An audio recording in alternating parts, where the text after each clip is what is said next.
Good morning, YouTubers. Today is Thursday morning. It's actually Thursday afternoon, um, April 22nd, and we're taking a ride here, headed up to Garrison, Minnesota, up by Lake Mille Lacs.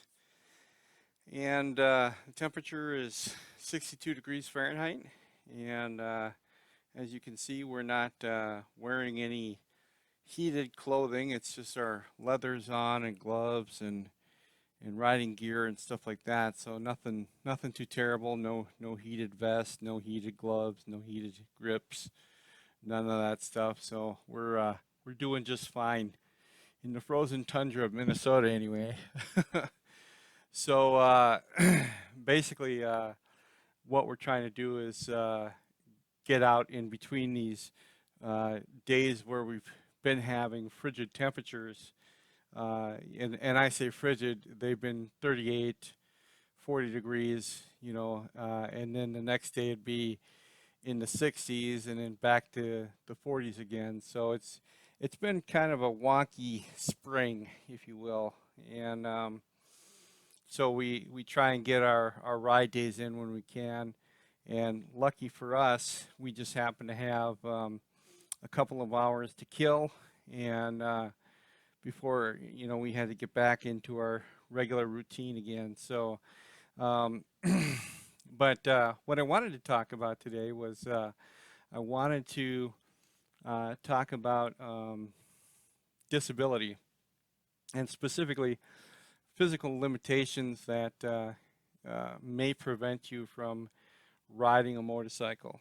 What most people don't know, and this is a new moto vlog, so I haven't really talked about this, but I deal with type 2 diabetes, a back injury from L5 to S1, neuropathy, borderline narcolepsy, and PTSD. So these are some of the issues that I combat on a regular basis, and I don't want anyone to think that just because you have a disability means you're limited in scope of what you can do. As you can see here, my passion is motorcycles. And what I really want to do is be able to endure riding long distances without pain. And that's been a kind of a struggle because I have moderate carpal tunnel in both hands. So the vibration that comes with riding a motorcycle, even as long as we did up to Garrison and back, caused some pain and discomfort in my right hand, whereas it didn't do much in my left hand, probably because I wasn't gripping on the throttle and that kind of stuff. So, but there are tools that you can get to help mitigate or offset those discomforts. Seats are one of them.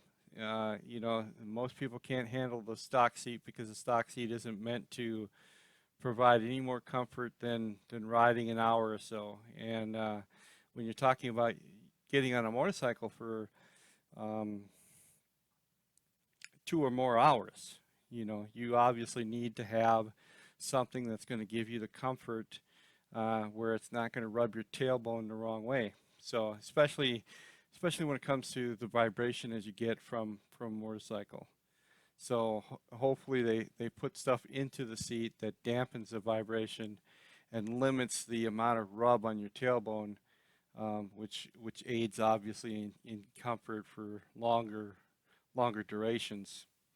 But anyways, so because I have this back injury, I've got a little bit of a limited mobility in my left leg.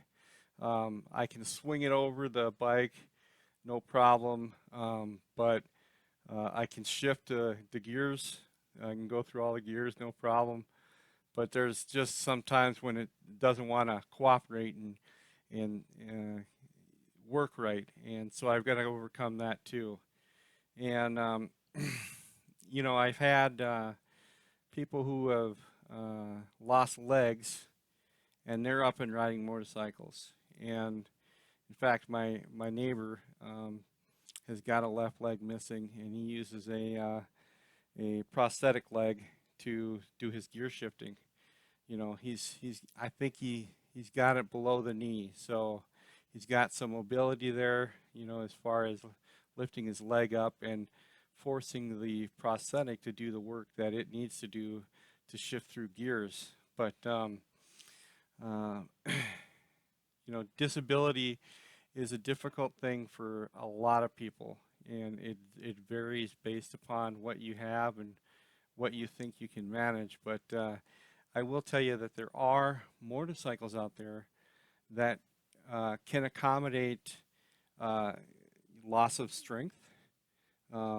If you can't balance a bike, there's trikes available. You can get trike kits for bikes. And, so there are options out there. And one of the other things that I wanted to say is don't give up. Don't give up your dreams. Don't give up your hopes because you have a disability. We can talk about how this goes into mental health and the stress of depression and PTSD and all these other mental factors that can limit our ability to see hope or see light at the end of the tunnel. But but basically, I wanted to keep this focus on disability. My dad, who is aging, he's getting up there, decided that he no longer wanted to deal with handling the weight of two-wheeled vehicles, so he got a trike and loves his trike. He goes everywhere with that trike, and that was one way for him to mitigate old age. And that's not anything to look down upon because I got to tell you, he's still riding. He still loves motorcycles, and we both talk about whether or not we can handle 850-pound motorcycles, and I'm still young enough where I should be able to, but I don't know. I haven't ridden one that big, so I worry about the weight of something like that. My bike, I think, is like 650 pounds soaking wet, and I can handle it all day long. It seems fine. It's got a low center of gravity, and the balance is near perfect. It's got plenty of power to get me up and going and keep me going and keep up with the other bad boys, the ones with the 88 cubic inch engines or bigger, twin cams, or the 111 Thunderstroke, or I'm not saying I got that kind of horsepower and torque, but I'm not running too far behind them. So, but anyway, so choosing a bike, let's talk about that for a little bit. Choosing a bike, you want to make sure that you can comfortably flat-foot it. You want to make sure that the weight is manageable for you, for your disability and condition, and you want to make sure that it boosts your confidence when you're sitting on that bike and you're able to flat-foot it and you're able to manage the weight of it as it sits underneath you, and the controls are in a comfortable position, whether or not those are mid controls for you with a little bit more forward handlebars, or if you're like the forward controls like I do, and you want some 10-inch apes or 12-inch apes or something like that, which I also run. But my current bike doesn't have the apes on it. I've got yet to install those, but I'm going to install them. So that's coming up. But so the only other issue at that point is if you can find the bike that is in your weight class, is in your engine size class, you can manage the weight of it. You can handle being flat foot on it, or sometimes I see some people who will one-legged balance the bike. And I kind of disagree on getting a bike that's too tall for you, because it deals with your confidence. You know, you're more confident if you can flat foot a bike. That's just my opinion, though. But anyways, so get out and do it. There's no reason why you can't do it unless I've even seen people who have modified motorcycles to fit wheelchairs. So just because you have a wheelchair doesn't mean that you're limited, you know. So it all depends on what you want to do and how you want to get around town, you know. I mean, obviously, doing medical transport that I've done, there's people that, are in a wheelchair and can't drive a vehicle even if it's modified for people in wheelchairs. So your situation is going to vary, of course, and but if you're able to, I don't see why you can't look to motorcycles as being that avenue of hope, of getting out and seeing the scenery in a different light, and being happier for it. I think that's the key. Motorcycle riding for me has given me a lot of hope, a lot of joy, and meeting other people who appreciate motorcycle riding as much as I do is a blessing. And I look forward to my trips this summer, because I'm going out to Green Bay, and then and that's going to be in June or July, and then I'm going out to Tampa in October for a raffle event that's going on down there in Tampa. So, but these are long distance rides that I have to equip myself to be able to handle. So I need the proper tools to do it. I need either a throttle control device that gives me some kind of cruise control that helps mitigate the vibrations that I have to feel in my right hand. And that's also, looking at changing my seating from the stock seat that's currently on my bike to something that is also, more conducive for the long haul. So I've got everything else set up that I need for long duration cruising. I've got luggage rack, sissy bar, saddlebags, and that's all well and good. But if the seat's not there, if the throttle control's not there, we might run into some issues. So I got to get those fixed.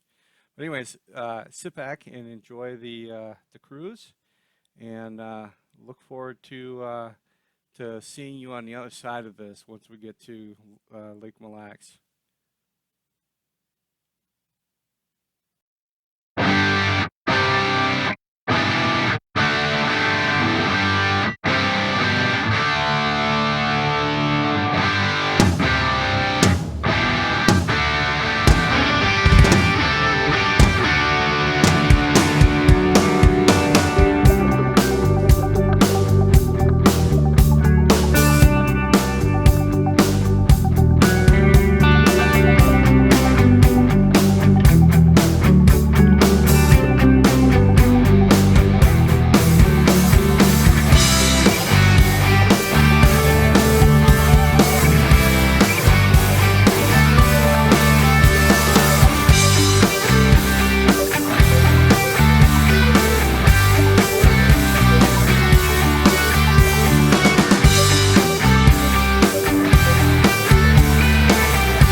So that's going to about wrap it up for us, guys. Thanks for watching today. I really appreciate it. I just wanted to say real quickly, like I said, don't give up on your dreams. Don't give up on your hopes.